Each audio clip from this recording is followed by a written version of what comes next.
Welcome back mga ka-Daily Rides. Yan. I hope okay na audio natin. Yan. Testing tayo ng bago nating mic. Mukhang yumuyo ko ang camera natin. Ayusin natin yan. Ay, nakaw. Oh. Yumuyo ko nga. Ayusin natin yan. Sana okay. Ano okay na audio natin, di ba? Ka-Daily Rides. Pinagnet ko na lang yan sa balaklava ko. So, ayan, hindi naka-on yung ano natin, noise cancellation. So, rinig nyo lahat. Mamaya testing naman natin ng naka-on. So, ayan, naka-wireless na tayo. I hope let's go. Ayun na, pang-diinan na to. Ayot na setup yan.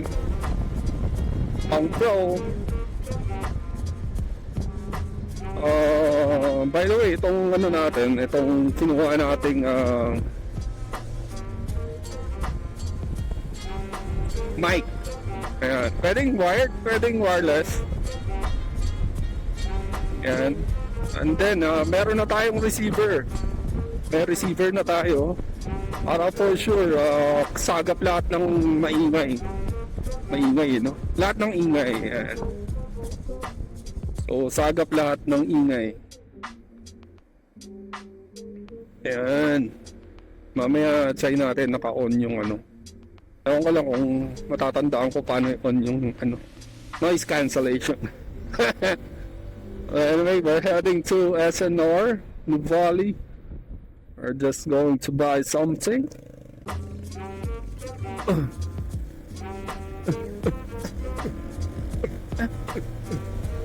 May ilaw pa ako sa ano, nakikita nyo sa mukha.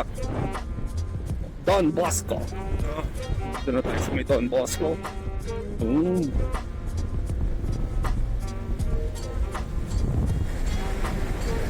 Pwede rin tong wired eh. Yun nga lang, may mic shoe. Mas ano to eh, mas na-hype.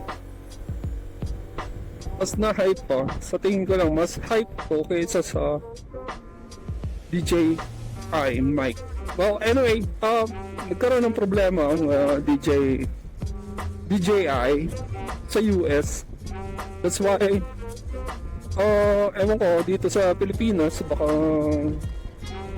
damay-damay na katulad ng Huawei, di ba? Walang ano, wala bang anong tawag doon, Google ba? So that's it. Kaya ito pinuha natin, Lark Max 2. Napakaganda ng review niya at sinagad na natin. So, for other projects, yun. Ano eh? Gamit natin, di ba? Gamit natin sa ibang projects. Itong Lark Max 2. Alright. So, sandali.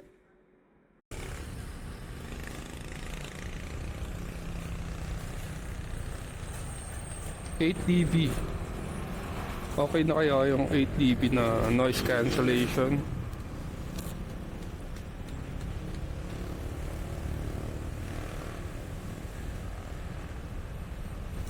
Pwede na kaya yun?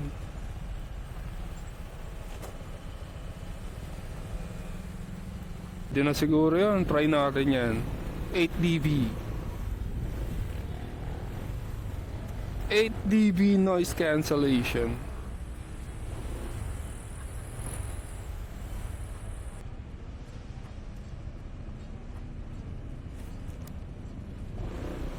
Okay, let's go.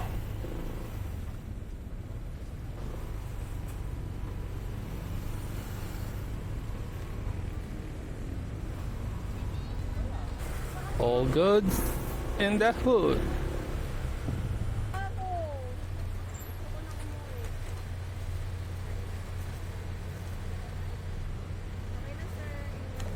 Thanks.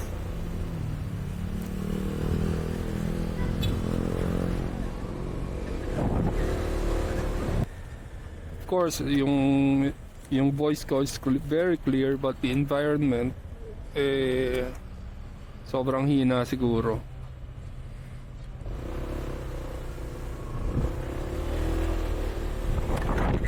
Tapos ibababa ko pa to, di ba?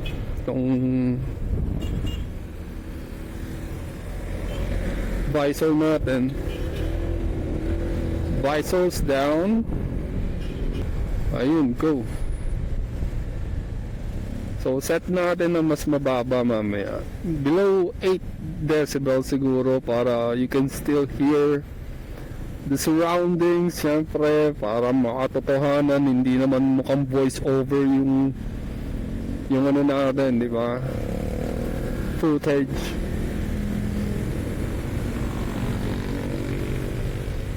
Alright. Let's go. Sagaw.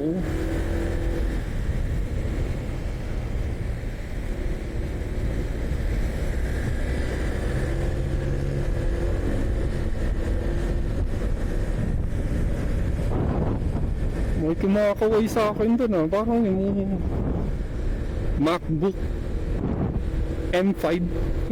Kumakaway sa akin. Dito yun eh. Si ate oh. Ate, ingat.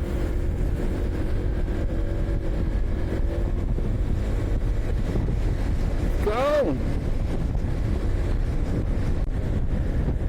Alright. Itong setup na natin to pwedeng pwede to sa neck mount. Yan. Kaya ganito na yung setup natin, pang neck mount to lang, di ba?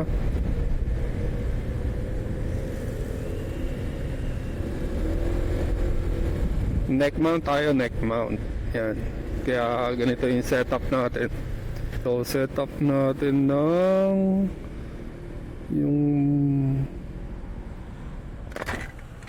may time code, kaso hindi natin ma-time code gawa ng stereo tayo, stereo mode, hindi tayo naka-mono. So sa mga nakakaalam dyan, ano mo mas okay, mono or stereo setup?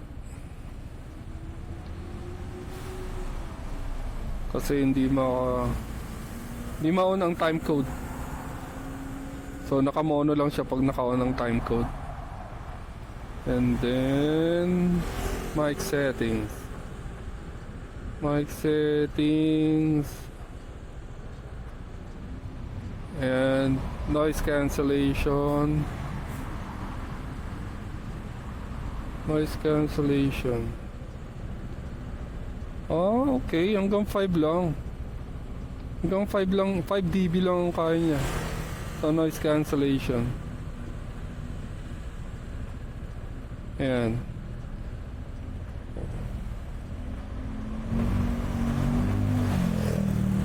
Let's go.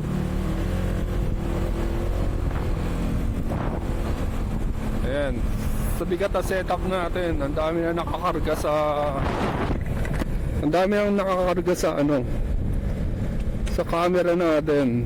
So yung cold shoe, which is bakal din. And then the receiver, and so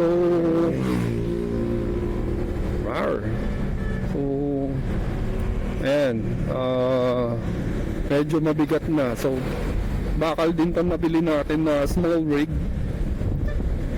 na sa camera natin. Siguro pag sobrang ingay ng environment, and taas na pa natin yung dB.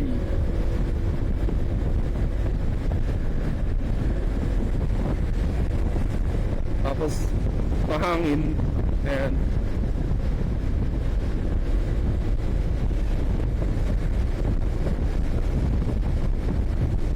ewan ko kung naririnig niyo yung hangin.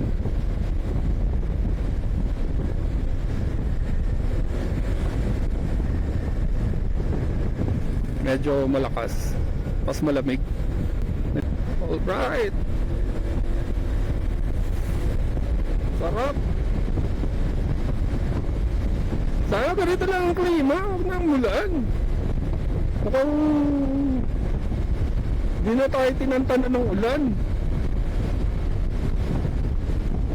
Kaya itong bago nating ADV 160, ayun, may mga mantsa na ng putik.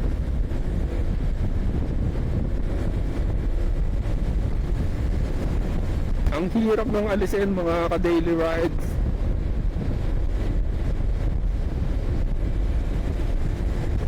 Kung kailangan talaga natin repaint, tapos makapal na top coat para basa-basa na lang, makintab na ulit, di ba? Ayoko na ng ceramic as much as possible. Ayoko pa-ceramic na ulit. Kasi mayroon siyang maintenance.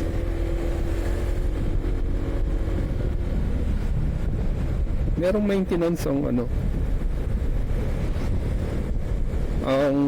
ceramic coating. So depende sa gamit mo. So mas madalas na umulan, ayun, o mas madalas ka babalik sa kung saan ka nagpa-ceramic para ma-maintain yung kintab, diba? Diba o mga ka-daily rides? So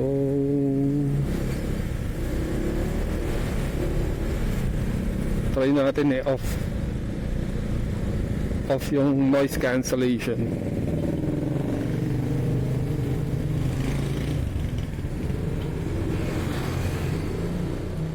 Mic settings.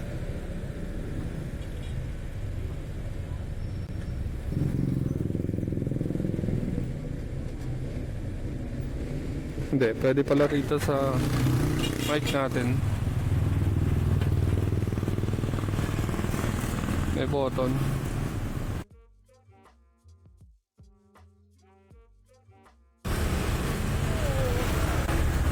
Ayan.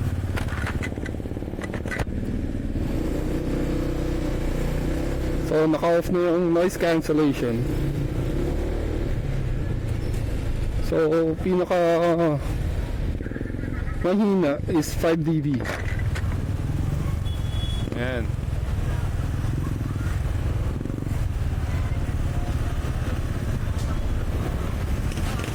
Dapat sa ganitong setup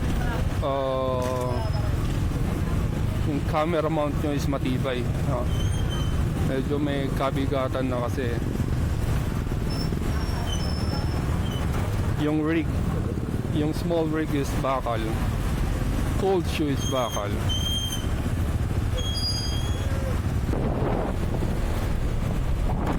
Natin. Ayan. So how is my voice? Check natin mamaya, review natin. I hope everything is fine with this setup. Pang diinan na, boy. Pwedeng wired, pwedeng wireless na talaga. Kasi kinabit ko na yung receiver.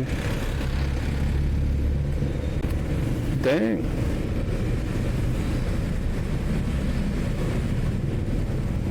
This is too much for motovlogging, mga ka-daily rides. Because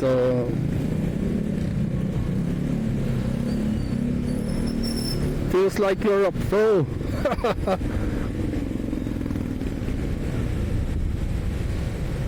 Sa ganitong setup, grabe.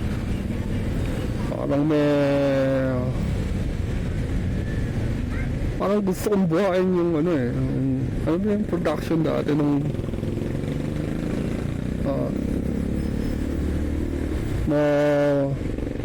yung production ni Peter North.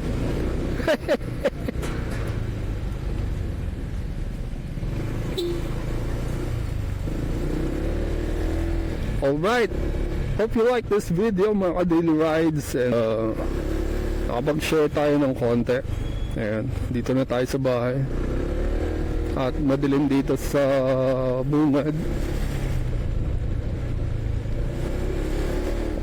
Alright, pero dahil sa Naka H42 tayo ngayon. See you in my next video mga Daily Rides. Ciao!